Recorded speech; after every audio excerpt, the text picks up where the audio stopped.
the last year or so, it hasn't been great for both game and product launches, as we've seen some pretty disappointing things from both developers and GPU manufacturers. And as of late, it just seems that they can't quite get it right. So it's time to address them. But before we get into that, here's a quick word from this video sponsor. With this Thermaltake Tough Power 1350 watt fully modular power supply with full ATX 3.0 compatibility, a Smart Zero fan and PCIe Gen 5 ready, my PC will have all the life it needs. It's alive, it's alive! To find out more, click the link in the description below. So let's start by talking about games, starting with Cyberpunk 2077. It was one of the worst games to be published on launch date. Its hype for release since the trailer featuring Keanu Reeves at E3 in 2018 really took the internet over by storm, and nobody could wait for CD Projekt Red to release it. Then in December 2020, just after the release of the PS5, Cyberpunk was let loose, and all the rendering issues and insanely glitchy bugs were shown to light. Cars clipping through roads and exploding, strange NPC animation, and AI issues, and then much more. It simply wasn't worth the $60 price tag, especially for old gen consoles where the game was not optimized whatsoever and led to them frequently overheating. Whereas on PC, it also had some questionable optimizations even on high-end hardware. CD Projekt Red even went as far as giving out refunds to those who suffered these issues. Now, although the game was a complete disaster, patches came out very quickly to resolve the issues, where now, today, the game has been completely changed to a point where bugs are exceedingly rare and the game can run without having too much trouble with performance. Another one that had problems on launch was Hogwarts Legacy, which had some difficulties when it came to frame rates as particle effects were affecting performance. However, due to controversies with JK Rowling, people tried putting a bad name on Hogwarts and said that there were a lot of issues with the game. Boycotting had also occurred as a backlash due to how JK Rowling had offended the LGBT+ community, and this eventually ended up not working out, or at least not very efficiently. So with the drama aside, is there anything wrong with Hogwarts Legacy? No, not really. The game quickly got patched up shortly after launch, which fixed the performance issues, and now mostly all of the reviews on Steam are positive. Carrying on the trend was Star Wars Jedi Survivor from Respawn Entertainment, which was their second Star Wars game, and after the wonders of Jedi Fallen Order, it had potential, or at least it would have if EA weren't hovering over Respawn. Unfortunately, on release, Jedi Survivor came out with an awful launch, resulting in catastrophic frame rates and other smaller bugs like lighting issues. The main problem is that the optimization again was extremely poor, and the game was clearly not tested before on other types of hardware, as the game actually runs better on Windows 11 rather than 10, and Nvidia's 4090 can just about keep up with 30 FPS on the lowest settings possible, which frankly is a joke for a AAA title. A publisher to release for $60? Yeah, not great. However, the good news is that patches are constantly underway and performance has been drastically improved since launch and, again, only getting better. Now, one of the most highly anticipated games of 2023 was The Last of Us Part 1. As other PlayStation titles like God of War and Horizon Zero Dawn get their PC ports, it was only a matter of time that the mega hyped horror action game got their own. Naughty Dog has finally given us the masterpiece, although it has also come at a great cost of performance, graphical impurities, and the greatest challenge of all, getting past the menu screen without crashing. If you do even get past the 30 minutes of shader compiling, you soon found that the game would frequently crash even when playing through cutscenes. Again, it seemed like the game wasn't tested at all and therefore had an extremely negative response from fans, some even thanking others for playtesting the game so that they can buy it later. Of course, Naughty Dog has been fast and has delivered what they can to optimise their game and will continue to do so. Then lastly, Arcane's latest game Redfall has been the latest huge disappointment to followers. After the announced trailer mid-2021, people became interested in the concept and how the game would play out. However, what was actually developed was clearly an unfinished mess. Not long ago, we made a video where we benchmarked Redfall to see how well Nvidia and AMD's latest and top-end GPUs could handle the game. Although the performance was, I guess, okay, the game just doesn't have much to offer in terms of graphics. We gave a rundown of the hardware and how the game runs on that video, and to our surprise, the gameplay is just atrocious. Redfall has nothing unique about it, it's really just nothing extraordinary. Lighting has trouble when the player has small camera adjustments, the AI is basic and plain, and the enemies are just boring to fight. And not to mention that the movement is completely transparent with no features at all. Redfall is not looking good in the future either, considering that nothing has been heard from the developers since release after, well, all of that backlash.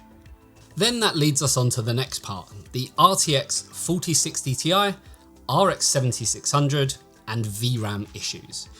Now, when we released our 4060 Ti content, we had some small praise for the latest Ada Lovelace based GPU, because it's actually not bad, and I won't be backtracking in this video at all, and let me explain why. As a lot of you watch videos from the likes of Hardware Unboxed and Gamers Nexus, and I'm not taking anything away from them, they tested in certain titles that clearly had issues. For us, we use the same titles that we've tested with for quite some time, and the games that we consider to be the most popular on the market today. The main titles that had cause for concern were Hogwarts Legacy, which clearly had issues from the start, and then the big one, Callisto Protocol.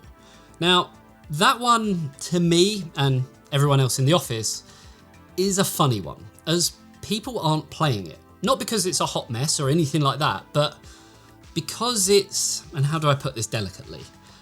It's a terrible game, and that's pretty plain to see from the mixed reviews of the game on Steam. Now, for some reason, after people watched those videos from Hardware Unboxed and Gamers Nexus, they started complaining about how they can't play a game on these latest GPUs. But they weren't playing the game before, because as I said, it's terrible. It's almost like a small minority are just being vocal for the sake of being vocal and jumping on the bandwagon of shitting on the likes of Nvidia. It just, I don't know, it's a sorry state of affairs that the industry has now got to this point where they have a much bigger voice than the people who are actually enjoying it and not having issues. So I guess the big question is, why didn't we test these games? Because we never have. So it's not like we ripped them from our test setup in an attempt to hide some shady performance. We didn't comment on those two titles because, shock horror, we didn't know. Because, shock horror, we didn't test them. And you can check that in any of our previous GPU reviews, where you'll find the same 10 to 15 titles that we've always tested. And again, as I mentioned, they seem to be the most popular games on the market today. And that is pretty clear from Steam reviews and just knowing, you know, the voice of the consumer. Now, while the argument for 8GB of VRAM in 2023 is a hot topic, it does go a lot deeper than that. As the likes of the Nvidia RTX 4060 Ti does have 8GB of VRAM, but on the flip side, it also has 32MB of L2 cache, in a bid to alleviate the need for the GPU's core to fetch data from the VRAM or even the system memory. It's a very similar story with AMD and their Infinity cache. This is all done in an attempt to have the data that's needed to render frames at a quicker rate, less latency. So why are these games having issues, even with these practices in place? Well, the simple answer is that it's likely not hardware based, and instead could be fixed through patches and driver updates that will make the games harness the potential of the increased L2 or Infinity cache. Nothing to do with 8GB of VRAM or a 128-bit bus or memory interface. It goes a little bit further. So the whole point of this video is to act more like a statement, because some of the comments we've had on the latest videos have been mixed, very much like the Callisto Protocol reviews. And me and the team, well, we stand by our original content. We're not taking it down like some people have, we're not apologising, but instead explaining our position, because anyone who's watched any video of mine will know we believe in being 100% transparent. So what does this mean for the future? I think it's clear to see that game developers and the likes of Nvidia and AMD need to test their products a lot more. Whatever happened to the good old days of huge month-long beta tests before going gold? I mean, some games like the latest Jedi Survivor were even promised weeks of bug and performance fixes starting from a launch day patch. I mean, I'm sorry, but if you need to patch a game on launch, then just delay the launch. And I think that really comes down to the likes of shareholders and politics and the key important thing, money. I mean, if only they'd realise that by making a better game, they'd actually make more money in the long run. But hey, what do I know? The same goes for AMD and Nvidia. They need to give reviewers like ourselves more time and allow us to give feedback, because surely they want their products shown in the best light, while we still need to remain impartial because it is a review at the end of the day and not a piece of sponsored fluff. Now, along with that, they need to do more internal testing so that they know kind of more about these issues beforehand. But, devil's advocate and everything here, I do get it though. We are all limited on time, and to test hundreds of games, well, we wouldn't get any work done and, you know, no reviews would be published. This wouldn't even be out now, maybe a couple of months down the line, if we were going down that route. and exactly the same with the RX 7600. So there we have it. A video that I was, I guess, toying with making. I wasn't too sure, but I feel like it needed to be said because, as I mentioned, we believe in being 100% transparent to our loyal viewers, and hopefully you can see it from our perspective. We've never tried to hide anything. We didn't know about these games having issues because we didn't test them, and we will continue to stick with the games that we're currently doing and have been for quite some time. Though, you know, again, transparency, we're always open to welcoming new titles, as long as they're not a hot mess and got tons of bugs. That's why we generally don't do stuff from launch. And the best way to let us know what games you want to see is in the comments section below on videos, or to join our Patreon, where you can DM us directly and tell us what you want to see, because otherwise we may actually miss it.